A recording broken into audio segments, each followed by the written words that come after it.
Welcome back to the swamp, my friends, and welcome if you're new. Once again, we are going to be exploring through the treacherous and downright strange deep woods with everyone here in the swamp. If you have a story that you would like to share, whether it's from the woods or somewhere else in the great outdoors, I'd love to share your story with everyone here in the swamp. Send it on in at swampdweller.net or the email you can find in the description down below. Now, without further ado, be sure to elbow that like button in its face so it really feels it and knows you mean business. Subscribe if you're new, turn on notifications as I upload multiple videos a week, and get ready for these creepy and downright strange deep woods horror stories that'll freak you out tonight.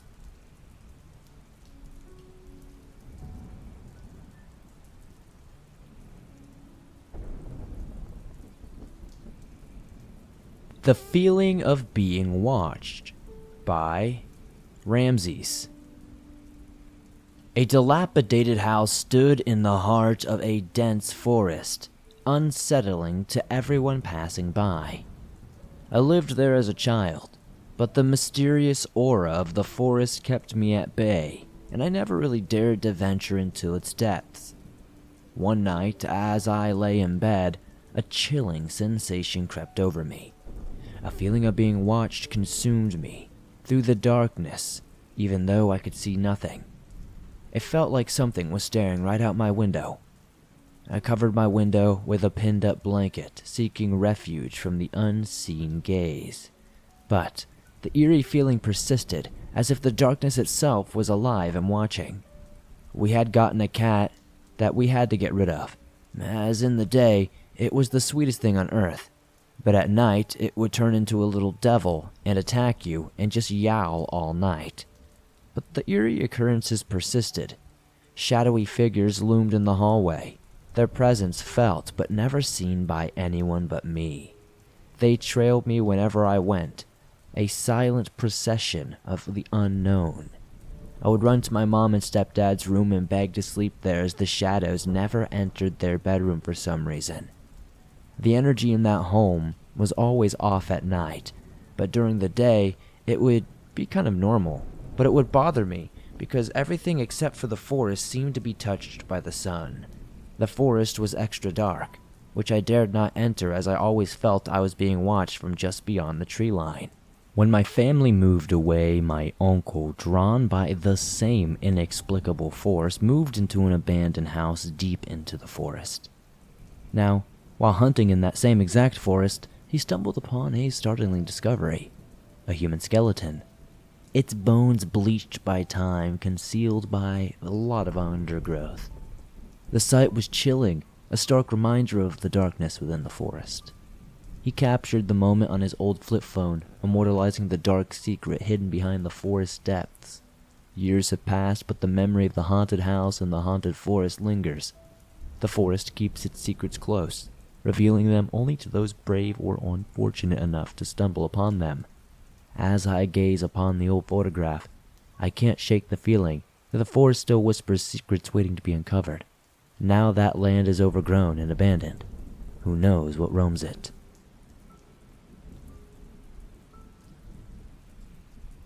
The Awful Smell by Shy84.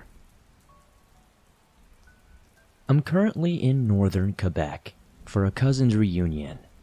We are Native American. My father is remodeling a trailer on some land pretty far back into the woods, and since I live 3 hours away, we decided to stay the night there. It was my father, myself, and my daughter. My dogs and husband are at home for work. My daughter is having a hard time sleeping currently due to having a stuffy and runny nose, which also, unfortunately, keeps me up as well. So roughly about a half an hour ago, I went outside to have a smoke. I know I should quit, but, it is what it is. I'm sitting on the step at the door, and I hear kittens crying. It sounded like a real kitten. There was nothing strange about it at first, but instinctively, I told it, "No, you can't come here, go find your mom." Not even a minute later, I heard some strange and unnatural cat calls. They sounded like they were very wrong, if you know what I mean, almost like something was trying to imitate it, and it also tried to sound threatening. I take my time to finish my cigarettes to show whatever or whoever is out there that I'm not scared. But in reality, I'm pretty scared inside, especially since my 12-year-old kid is here sleeping. I make sure to tell it again to leave and that it can't follow me inside. I'm laying down with the window on top of the house opened to let the breeze in. All of a sudden, this awful stink rushes in my nose. Now I know what you're thinking. This isn't some normal smell like a dead animal or some sort of skunk. This was something unnatural, like opening a week-old garbage bag that had been left rotting in the hot sun or something. There are no weird sounds, just the smell. It's absolutely silent. I've been smelling it for a good 20-25 minutes before something else happened. I want to add that we are not on native land, as far as I know. We are kind of deep into the woods, but certainly the town was only a couple of miles away. We were surrounded by trees and freshwater lakes, and I assumed that maybe it could be some sort of animal. I've smelled a bear. I've seen bears. My dad is a hunter. He's killed bears, but I never remember them smelling like this. So, when I talked about it with my father, he suggested that it was more than likely a Sasquatch of some sort. But I don't know much about Sasquatch in this area. We're 5 days into this little trip now, and I've not smelled anything remotely close to that. I did go look for some feet prints. Not sure if I noticed anything, but I thought I might have saw some toe marks, but I'm not 100% sure. If anybody in the British Columbia area, especially northern Quebec, have ever experienced anything like this, I would love to know in the comments.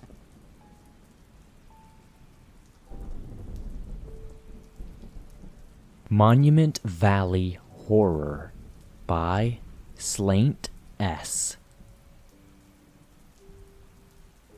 My boyfriend and I were staying at a solar-powered tiny home on the Navajo Nation across from Monument Valley in 2019. It was one of the last stops on a road trip through Colorado and Utah. There was only a shared outhouse for a bathroom you could access outside. The vast and beautiful area feels somewhat desolate because of the lack of fertile earth. To set the scene, the tiny home is on a cliffside with a spreading view of Monument Valley. Behind it are sizable red rock formations with hiking trails. There are a few homes around, but they are very spread apart. The area has very, very interesting energy, and that's the best way I could put it. There are petroglyphs and some sort of other rock formations around the tiny house. I don't know how old they are or much about them if I'm honest, but they gave off energy and you could feel it. We arrived in the early afternoon and settled in. As night fell, my boyfriend called his dad to let him know we had arrived safely and where we were. His dad has had some experience in the Navajo Nation himself, as he has been to the area before to participate in a sweat tent ceremony. He told us that he always feels uneasy there. He warned us to watch out for skinwalkers. We had never even heard that term before, so we kind of chuckled to ourselves about him being superstitious and afraid of something that probably wasn't even real, you know? When we got off the phone, my boyfriend started Googling. After a couple of minutes, he looked over at me and said, "Well, the worst thing that happens is we die." At that moment, all the power in the cabin went out, completely. Now, as cliche as this sounds, it was totally dark, and this tiny home had a huge glass window bordering the whole interior. We were scared to death, and of course, the only way to use the restroom was to go outside. We both slept incredibly poorly that night. Thankfully, nothing really happened from there.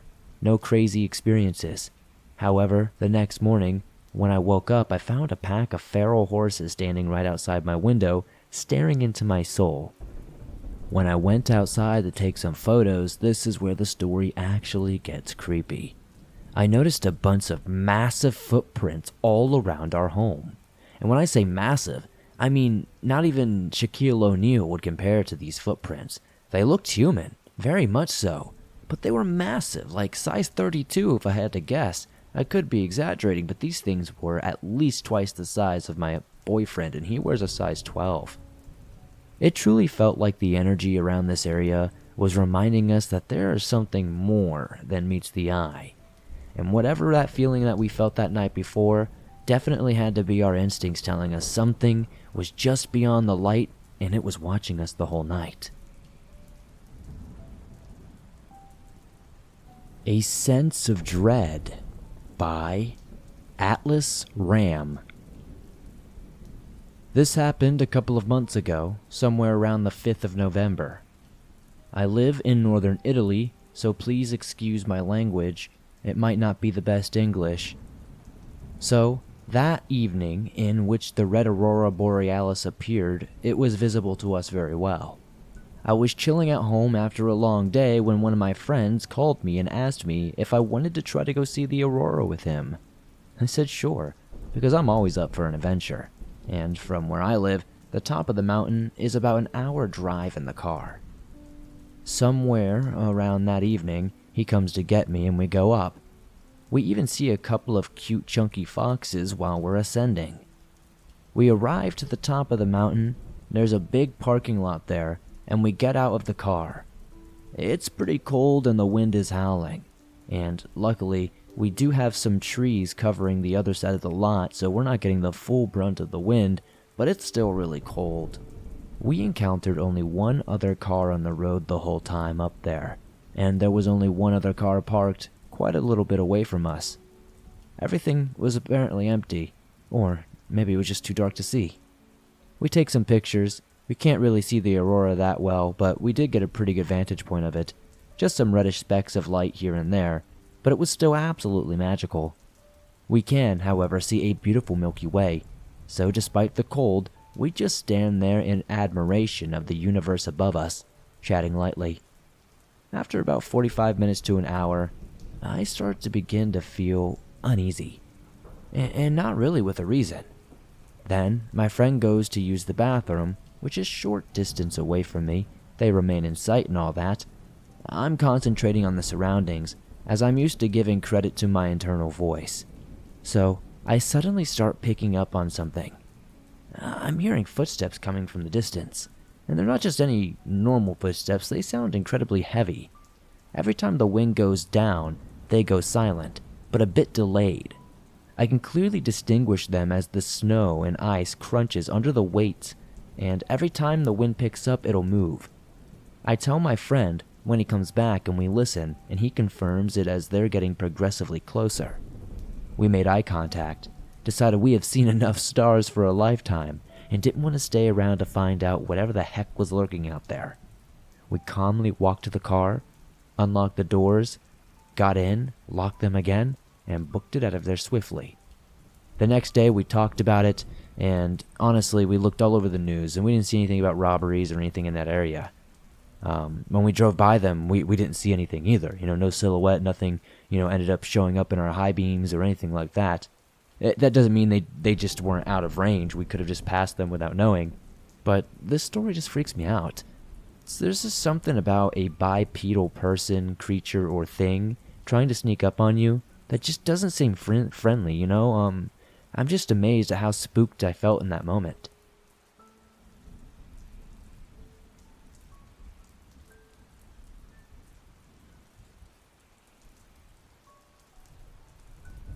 Camp Hag by RedNeckMoss. In the summer of 2018, my church youth went to a camp called Camp Dakota. It was an activity camp, so they had archery, tomahawks, and other things. One of their activities was also paintball, but the arena looked like a hellhole from the outside. There was a chain link fence, a rope fence, a super thick ivy growing on the outside and on the inside. It gave everybody creepy vibes. Later that night, at maybe around 11 p.m., we all got in bed in these canvas tents that are provided by the park with bunk beds and all that fun stuff. Before we decided to try to sleep, someone finally said, "Hopefully no creatures come out of that hell spot." That's a thought I wish had never been brought up, though. It seemed as though everyone fell asleep pretty much immediately except for myself. After 10 minutes of trying to fall asleep and my mind racing about 100 different topics, I heard something rustle outside the tent door. The zipper was unzipped, and I could listen to the sound of the zipper pulling around. I figured someone was just trying to leave our tent to go to the bathroom or something along those lines. Why would I think any different? We were sleeping on bunk beds and I was on the top, so there was no way I could see someone of regular height standing on the ground. But I noticed something. It had the shape of a person. Super tall, darker than dark. This thing was almost like it was emitting black. There's no good way to describe it. We had a lamp hanging up. It was on the dimmed setting so it wasn't too bright, and I couldn't see much detail on the figure. It soaked up all the light emitted from the lamp. It looked much like the picture in the video that was described precisely as it looked. As the figure stepped in front of the lamp, I could tell it was turning by how the shoulders were moving. I couldn't figure out which way it was turning, but as soon as it stopped, I had the overwhelming feeling like I was being watched. It sent chills down my spine. The figure had no facial features. It was just a big, tall, skilly, slinky-looking shadow. So, there was no way to know if it was actually looking toward me, but I had the feeling that it was. I tried my hardest not to move a single muscle. This thing might just go away and leave me alone. At some point I think I must have fell asleep, because all I remember next is waking up the following day and trying to forget about that creepy, weird thing that I saw. I did end up asking some of my friends if they had seen or heard anything weird as well, and none of the leaders seemingly saw or heard anything, but I did hear that there was some screaming from the second night we were there. None of the guys seemingly knew where it was coming from. They just knew that it was echoing from deep within the woods that surrounded the camp that we were in. On the last night, all the young men were packing up some things we didn't need that night, so we could just get up, do a little bit of packing, and get out of there. We were all doing that, and 2 black cats popped into our tent. I love black cats, but these cats just gave people an uneasy feeling, and they came out of nowhere. We didn't see them anywhere, and there are no pets at this place. We all had the opportunity to finally get out of there and go home. And I did hear from some of my friends that they had continuous nightmares after this, and those black cats, apparently, they always made an appearance.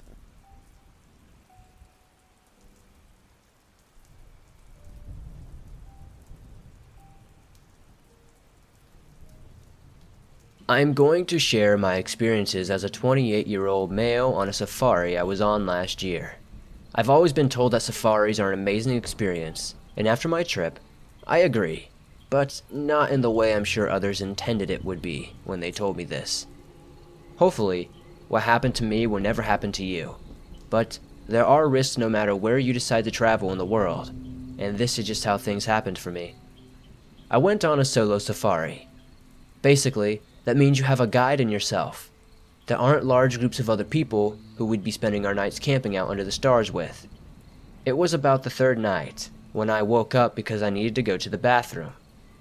I was doing my business and looking out into the distance while listening to the sounds of nature when I saw something in the distance. It was an emaciated man with no eyes and flies crawling from his skin. I quickly finished doing my business and asked my guide if he saw this man in the distance. He shook his head and said I'm probably only half awake and should get more sleep. I did as the man said and tried to get some more rest. The next morning, I woke up to see my guide slumped over on a log. Next to him was the emaciated figure from the night before. In broad daylight, I could see him more clearly. I wanted to vomit at the smell he gave off, and I felt sick at the sight of his emaciated figure. That said, I also felt fear. The man had no eyes. He simply looked at me without saying a word, and I could feel the need to leave. I backed off, and soon after I watched something leave my guide's body before the emaciated figure vanished. I felt fear and sickness as I checked my guide and realized he was dead. I was now stuck with no guide, and no idea how to get back to where the nearest town may even be. Searching my former guide, I found the keys to the Jeep. I didn't feel comfortable leaving him out in the middle of nowhere, so I loaded him into the back of the Jeep and proceeded in what I believed to be the direction we previously came from. The day was long, and as I continued to drive, I quickly realized my fuel was beginning to fade. Surely I had enough to get back, right? Was I even going the proper way? My mind began to flood with panic as I started to doubt myself, and became a bit delirious from my long drive. I drove into the night under the prayer that I'd be lucky enough to get back to where I came from. Sadly, as the fuel ran out, I had no clue how far I was from civilization, and all I had left was a tent for camping and my own 2 feet. The man I was on the safari with carried no radio, and the Jeep didn't seem equipped with anything other than a flare gun and some water. I grabbed the flare gun and set up my tent for the night. I soon went inside. I fell asleep, scared out of my mind with worry. It wasn't easy as the fear kept me awake at every sound, but eventually I crashed from exhaustion. I awoke the next morning to the last thing I ever wanted to see. A lion now stood on the back of the Jeep, dragging my guide's body by the leg out of the back. I wasn't sure if I should try to stop this. On the one hand, it seemed extremely disrespectful to not try to preserve this guy's body in case I should ever find a town. On the other hand, that's a lion and it likely would tear me apart. I mean, all I had was a flare gun. I wanted to help this guy, but he was already dead. I had to think about my own survival, and so with great sadness, I watched as the lion dragged the man's body off. I sat at a loss as to what to do now, but the first thing I did before actually doing anything else was wait for the lion to disappear completely. After I was positive the lion was gone, I got out of the area and continued walking. I felt if I stayed, I'd likely be dead. That said, as I walked, I also felt I'm going to die. It was so hot outside, and outside of that, there were predators everywhere. I was practically a walking buffet, waiting for something to come along and take me. At least that's how I felt as I continued my trek. Every time I made it to the horizon and crested a hill, I felt I'd finally find civilization. Sadly, it just wasn't happening.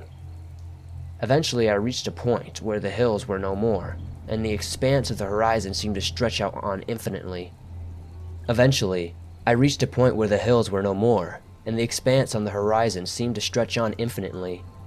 Night fell, and I was growing hungrier by the minute. I had some small things like jerky to eat, but I was on my last stick and basically had to ration what little I had with the bottle of water that I had left on me as well. I eventually found a tree and some bushes and tried to hide out there, collapsing quickly from exhaustion. I had a dream, or perhaps it was a hallucination at this point, where I saw the emaciated man standing on the edge of the horizon. It was as though he was following me. I remember trying to run, but no matter the direction I turned, he was there. If I looked behind me, he watched me like a specter waiting for my demise. If I looked ahead, it was as though he were there waiting for me to come to him, to accept this was my end. But was it my end? I thought to myself. This question did not come with quick answers. I spent the next day eating what little I had left through the day, and eventually drinking what was left in my water bottle. It was sickeningly hot, but I had to drink something. When night came, I fell next to a lone tree. I stared in the distance, my vision half blurry from feeling delirious, and that's when I saw him again. The emaciated man. He just stared, carrying a long stick. I rubbed my eyes, my head pounding from a headache as I did. Was this real? I finished rubbing my eyes, and that's when I saw the man begin walking toward me, slowly. There was a darkness about this figure. I felt more terror begin to grip me as the man got closer. That's when I raised my flare gun, and he stopped. He had no emotion on his face. He simply watched me. Terrified and emotional, I fired a flare toward the sky, hoping this guy didn't continue forward. Didn't know what else to do. I figured if someone was nearby, perhaps I had a chance. If not, I wouldn't have to worry about it much longer anyway. I don't know who I should thank, whether it be God or sheer chance, but at that moment the man turned and walked the other way, disappearing into the horizon. A few minutes after this, I saw several trucks headed my way. I couldn't keep conscious after that and crashed. I was brought to a hospital where I explained my situation, and when I was better, I was released. I was told it was just a bad luck that my guy likely had a heart attack or a stroke in the middle of the night. They never recovered his body. I eventually headed back to the States and told myself that I wasn't going to do a safari again. My friends were right. It was indeed an experience. That said, it was one that I wanted to never experience again. To this day, I'm not sure who or what that emaciated man was. I'm just grateful that I was able to leave Africa with my life. If you ever choose to go on a safari, definitely do not go alone. In fact, I'd recommend going with a group or at the very least preparing for your trip properly so you hopefully don't wind up in a situation like I did. That means packing more food and water than you'll feel you'll need, and doing things like paying attention to where you are headed so you aren't lost if something happens. I've been through a lot on my trip. I'd like to think my experiences changed me for the better and made me appreciate this precious thing we call life that much more. I still have nightmares about being stranded out there, and even about the emaciated man. I go to counseling for these things, and I've been diagnosed with PTSD. The therapy helps, but the experience is not something that will ever go away. I will always remember it, and it will always be with me. Thank you, Swamp Dweller, for sharing my story on your show.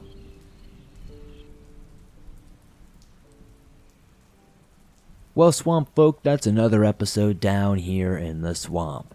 If you enjoyed these stories, please be sure to slap up that like button so it knows you mean business. If you're new to the swamp, why not join us? Be sure to subscribe and turn on notifications to never miss a new episode, as I upload them multiple times a week on all things natural and supernatural. If you have a scary story that you would like to share in a future episode, be sure to submit your story at swampdweller.net or the email you can find in the description down below. You can also submit them on Reddit via r/thedarkswamp. I'd love to share your story with everyone here in the swamp. It's stories like yours that keep this show going on a daily basis. I couldn't do this without you guys, and I really appreciate all the support you give us. If you could, be sure to comment down below as it helps the video reach more people. I would love to see what story you enjoyed the most. If you did make it this far, be sure to comment the code word thundering sound, just to confuse anybody who didn't make it to the end. Funniest comment will get pinned as always.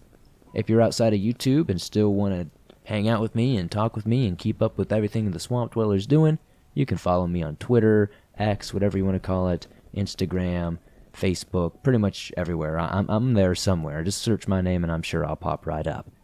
If you're on the go but don't have YouTube Premium but still want to download and listen to your favorite Swamp Dweller scary stories no matter where you are, absolutely free, you can download them from Spotify, Apple Podcast, Google Podcast, and pretty much everywhere else you find your favorite podcast online. Thank you guys so much. I'll see you all soon with another creepy episode.